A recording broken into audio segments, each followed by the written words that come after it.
game that they did. And it's also originally based on a board game, actually, published in 1993. And well, that was one of those old type games where you had to spend 300 hours or so to play through the game. So we're not really looking at the old board game when we're making this. It's a 4X board game set in a historical context. I would say it's a little bit, you can say it's something a bit like Twilight Imperium or Eclipse in a historical setting. And the time frame for playing is from 1444, so the end of the Middle Ages, and until 1821, so that's the end of the Napoleonic Wars. And that would be the Grand Campaign. And for the Grand Campaign, we're looking at a playtime of roughly 6 hours, but the game will include a multitude of scenarios which you can play from 90 minutes upwards. So it will be a game that you can play in a game night, but you can also go really epic. You play as one of the major European nations. For this demo, we set up Austria, who's also the Holy Roman Emperor. Set England, France, and Castile, which is a nation that turned into Spain eventually. But Spain is not unified at this stage. So in the game, you have the round is divided into 4 phases. It's the draw cards phase, it's the action phase, which is really the core of the game. Then there's a peace resolution phase, which only applies if there are any wars to conclude. And then there's the upkeep phase at the end. So for the action phase, you play turns. Players take turns doing one action at a time, so downtime is really low. And one action is an action from the list of basic actions, or playing a card normally. So you have a number of cards in your hand, and there are 3 different types of action card decks. So it's the military deck, it's the administrative deck, and it's the diplomatic deck. We'll arrange them in the order which they are on the player boards.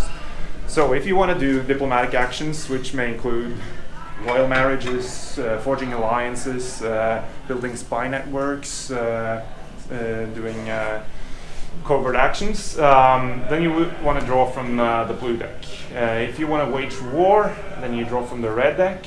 And if you want to build the internal machinery of your country and kind of improve the infrastructure of your country, then you would want to draw from the green deck.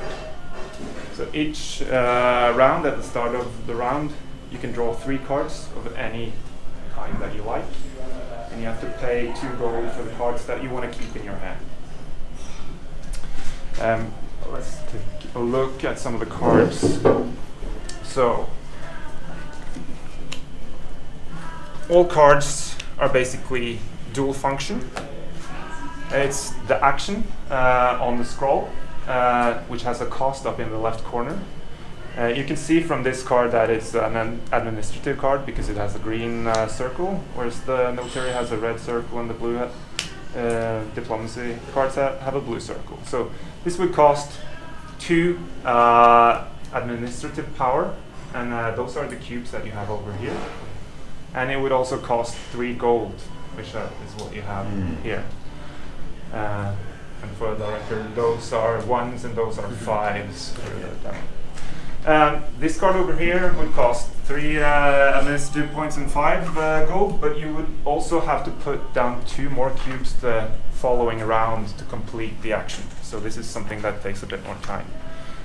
This one only costs 1 military power, and is something you can use to get a bonus in a battle. This would be if you have a vassal, you could pay 4, which is quite high, 4 diplomatic power to annex that vassal into your realm, integrating it into your realm, basically.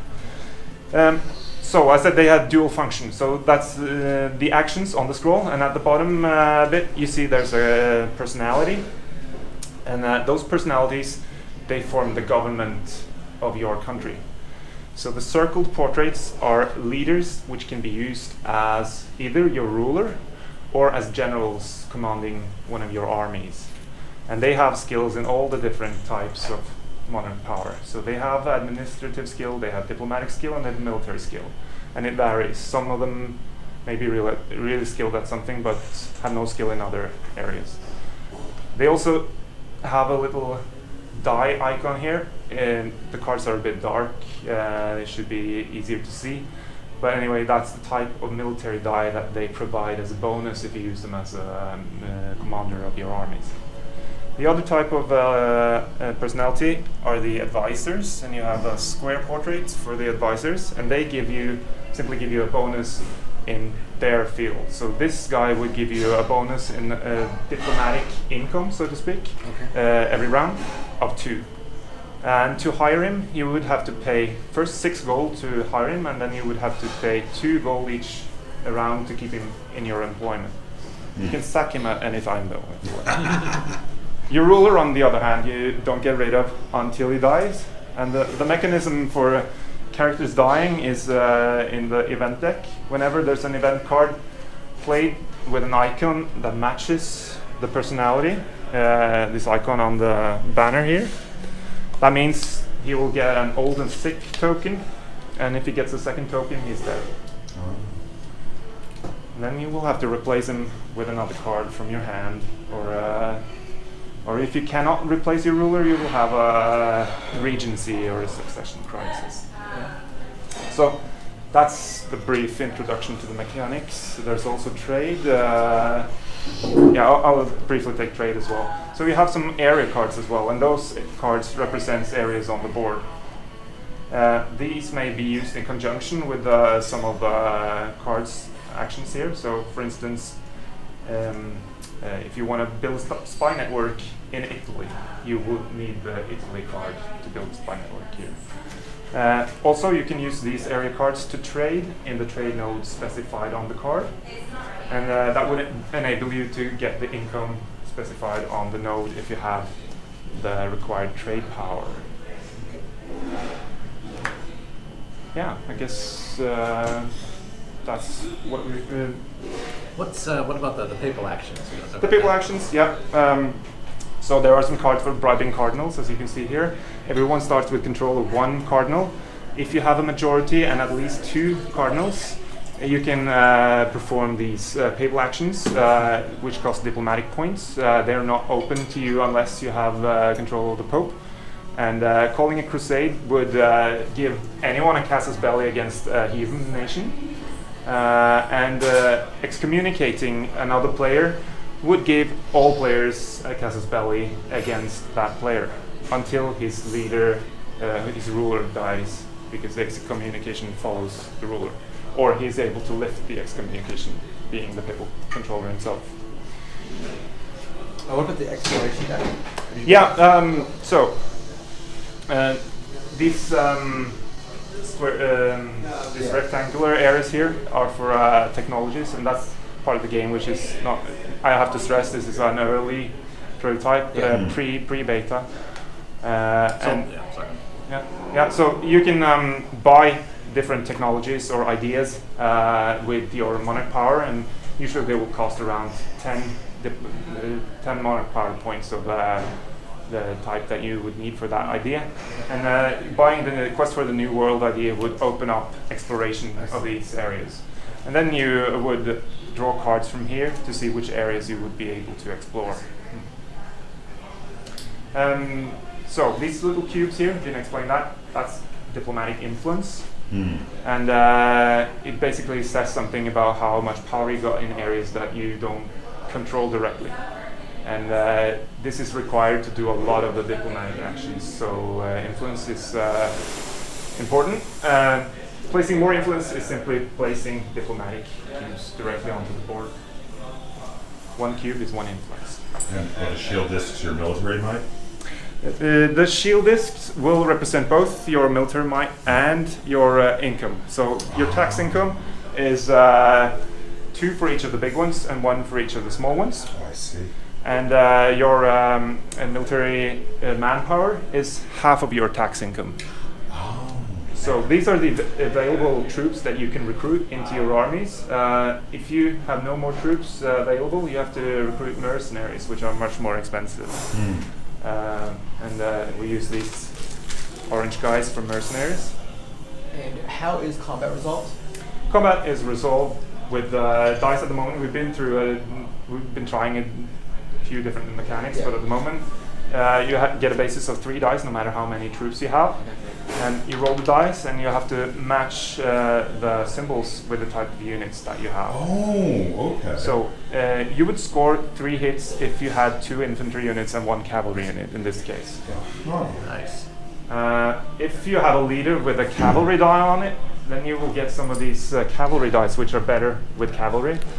And if you have a leader with artillery dice on him, you get these artillery dice. But artillery is a technology which is not available to everyone from start. So that's something you have to develop. I see there's a double infantry side. Yeah. Very nice. So even if you roll, like say you roll 4 hits, you only have 2 units in your army. You only get 2 hits. Gotcha. Got a matching symbol up with a guy. So I just need a little bit of water. Interesting. Where are you? We're not even close to me. We have diplomatic influence right there, bro. Switzerland. I'm attacking or wherever that is. You can't do that. Your first thought is always the combat. I like that. That's right. So from the beginning here, there are some diplomatic relations already in place. The French. Sorry, I have to remove that. I know. The French have claims on all the English provinces in France, for instance, and that gives them a casus belli against the English to recapture those areas. The French have an alliance with the Scots. The English have an alliance and a marriage with the Portuguese. Yeah. Also, the Castilians have a marriage with the Aragonese, which is in themselves a big power, as you can see here from the shields. The way of winning is, of course, to increase your empire on the board. You get victory points for actual provinces, but you also get victory points for certain diplomatic relations. You get victory points for exploring new areas. You get victory points for developing technologies. And you also, when the game is in its finished version, will have some cards with secret victory objectives that you can follow, and that will give you a direction, and it will also give you a motivation to change your diplomatic relations with players during the game. So you won't have an alliance reaching from 1444 to 1821 basically, because at some point you will have a motivation to break that alliance. And that will give a more dynamic political landscape among the players. So you don't have like 2 friends always being together against the other players or something like that. I know this is pre-beta testing, but do you have any idea when we're going to see this in stores? Well, we are hoping to launch it, if we're going to do a Kickstarter, we're hoping to launch it Q2 next year. For the Kickstarter? Yeah, okay. And that would mean at the earliest you'll see it in stores Q4 next year. But probably, I won't promise anything.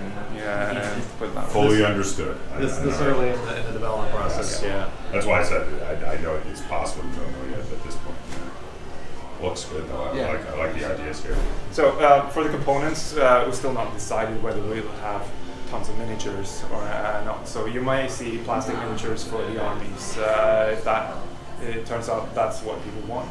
You probably will have different miniatures for cavalry and for artillery and I think that could look really cool on the map, having lots of little plastic cannons and cavalry and stuff. That could look really cool. But I still think like the influence cubes and the provinces will be pretty much the same. But obviously those symbols won't be stickers to stick on, it will be screen printed on tokens. Be a little more. Be a little more nation-specific fleur-de-lis for the French or something. Or for these, yeah. Well, it could be, but the thing is, different scenarios will set you up with different nations. So you will have 6 player colors in the box, and you would want to be able to use them for different nations, depending on where you play. So at the moment, we've kind of taken out the Eastern European part of the map. So these black tokens marking the border, and you'll be able to kind of split up the board depending on what scenario you're playing. So what's the max? I'm sorry. How many different nations are there in total? Well, there are at the moment 8 nations which are, if I'm not mistaken, playable nations in the Grand Campaign. But we're thinking max 6 players. What's the minimum? 2. But that would be scenario dependent. Yeah. But for some of the scenarios, you might see also the possibility of playing, say, Bohemia or Milan or some of the smaller nations. Oh, nice. Very nice. So, and with more specific victory conditions. I like that. Too many of the big games, they don't have they start at 3. I like that starting at 2. I really do like that. Yeah. Are the Ottomans playable? The Ottomans definitely playable. Yeah. Those are one of the big ones. It's Ottomans, Muscovy, Poland, which is also the leader of personal union with Lithuania, so it's a big power. It's the Swedes or Scandinavia in some form, and then there's Austria as the emperor and the other nations. Cool. This is when Sweden ruled all of Northern Europe. They were really big at one point, Yeah. you know, and obviously this being a game coming out of Sweden, we don't want to forget. No, of course. I say you guys had basically everything in Northern Europe from Russia to the Atlantic. So it was I'm on the other hand Norwegian, not Swedish. Oh. So I'm the arch enemy. Oh, there you go. Okay, so do we have 4? Yeah. Oh, yeah. Kind of briefly want to try? Yeah, sure. Okay, cool. Need one more player there for France if you're Spain and you're Austria. Yeah, I can jump in. Yeah, sure. Okay. So we may as well play with open cards, I think. It's up to you really though. Yeah. So you can see you're starting with a hand of 5 cards. And you're starting with a ruler and 1 advisor. And at the beginning of the game, you would normally be able to set up your document from the start, but we're just maybe a little bit of a setup here. So these cards, you can choose to use as actions, or you can choose to use them as advisors in your government. And I think that we'll just jump right into it. Austria having the first turn. So we'll skip the draw cards phase this time and go right into the action phase. And I'm just going to have this little reference sheet here with the basic actions. So everyone starts at stability 0. That's another element that I didn't really go into, but increasing your stability will basically make your nation more efficient. You'll get more income, and you'll get more of these modern card cubes as well. So let's have a look at your cards. Okay, so I could have a marriage. Yeah. Kind. So, well, a royal marriage is always a good thing, you know. And anywhere where you have 2 influence, you can choose one of the nations present in that area to have a royal marriage with. So that could be a suggestible start. You have Burgundy and Savoy available in this area, or even France. Mark. So if I play, I don't play this from this diplomatic. I use those cubes, or I just have to have them. You spend those cubes. Spend those actually. cubes, Yeah. but you have to have 2. Yeah. To do it. And it also actually increases your influence by 1, so you can place 1 more influence there. Great. So And then we're at the cap. So 5 influence in 1 area is max. And you also place one of your marriage tokens on, I guess, was it Burgundy? yeah. So, if anyone now wants to increase their influence here, they would have to remove another player's cubes first. But since he's played 1 influence here already this turn, it's not allowed to remove Austria's cubes. And also, since he has a marriage, it's twice as expensive to remove his cubes. So he's kind of grabbed control of that area very much now. Okay, that's his turn. So then Spain. GG to Spain. So Spain will go ahead and Nice try, guys. So yeah. So basic actions would be for administrative. It's increasing stability. Also, you can have a look at your area cards. You can always trade there, spending one diplomatic or one administrative cube. The rule for diplomatic actions, you have placing influence or removing influence, and you may also draw more area cards if you want to do that. For military actions, basic actions is moving your armies or activating your units, basically. So I got develop province. Yep. So it says convert one of your small provinces to a big province or change religion. You hadn't mentioned religion yet. No. That's because it will not be a big thing in this demo. Everyone starts Catholic, and the only province in Europe or in this part of Europe is this one, which is Muslim. So there will be a symbol indicating that's a Muslim province. So it will be a big part of the game if you start crusading against the heathens, because basically you will have trouble with riots unless you convert them into your religion. Okay. Now, what does it mean to convert a small province to a big province? That would be twice as much income from that province, so going from 1 up to 2 income instead. So it would be switching one of those for a big token. Well, the big token. Yeah. Okay. So you would have to pay 3 administrative points and then 5 gold, and then just keep that card there and then next round pay another 2, and it will be complete. Okay. Wow. Okay. All right. Yeah. So you pay 3, and I just put this. Put them back in your It's up line there. Yeah. And then 5. I'm sorry, 5 gold. Yes, that's one of those. And we have the gold card area. Okay, and then strongs. Okay, I would like to be spy net. Yep.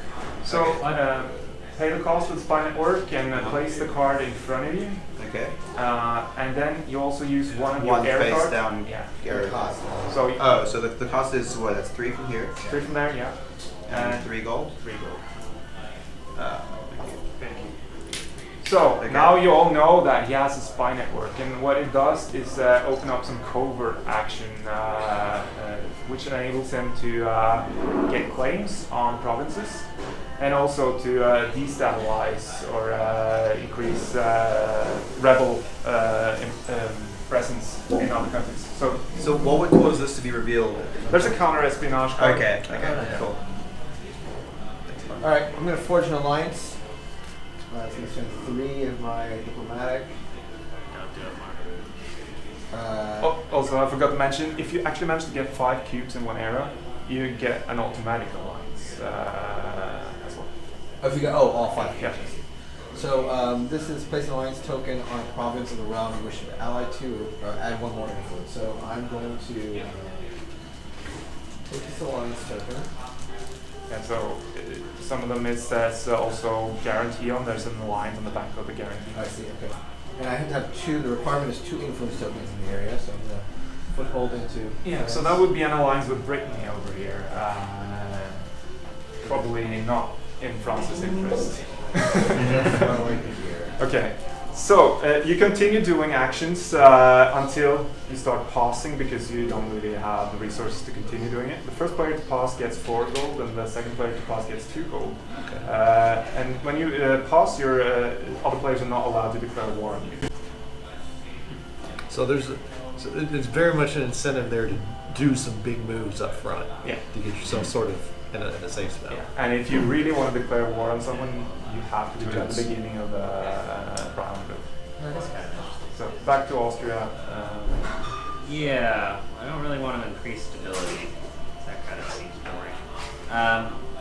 What is a reaction? Oh, that's a void battle.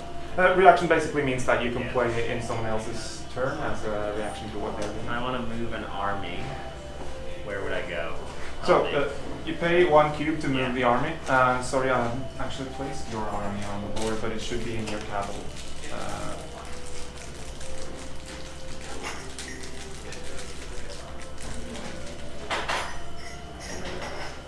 So if you just use the basic action moving an army, it's just 1.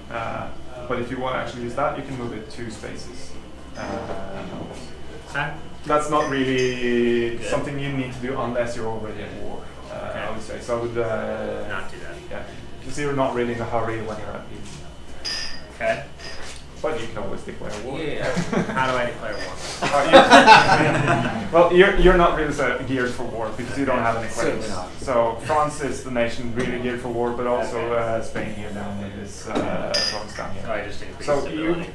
you can really increase your stability, which is good. For green, yeah, I can do that. Okay, I'll Yep. do that. So we'll just put these cards that you didn't Spend. spend that one. Yes, but these are the these- two. The marriage and the So just put them over here. yeah, Discard play. pile. Oh yeah. So, yeah, so that's your action. Yep. That will give one more gold income and one more cube of your choosing. Picking Oh, that's the good. next, Yeah, round. that's great. How do you determine how many cubes you get per round, or what is it? How does that work? Well, it should be set up here, but it's basically the skill of your ruler combined with the skill of your advisor.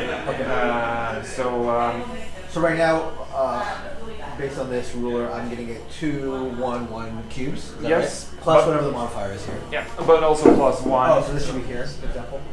So 2, 1, 1 would be 2, Oh, and I then see. 1 plus 1, 2 here as I well, see. and then 1 over here. So that's not in addition to what's on your cards. That's what your Yeah, cards are, right. plus any bonuses to keep the math easy. Right. Yes. I'm not gonna remember why I got these in my hand, but was that? Oh yeah, those were the. Whatever. Okay, whatever. No, I'm in a bad spot because I need to pay three administrative, but I've only got 1 administrative. So how does that work?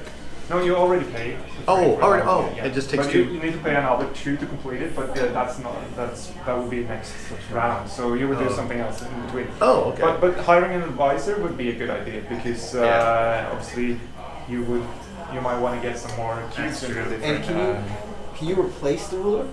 You cannot replace your Okay. ruler. That's only a consequence of him dying. Gotcha. But you can replace any of your advisors. Or you can add on.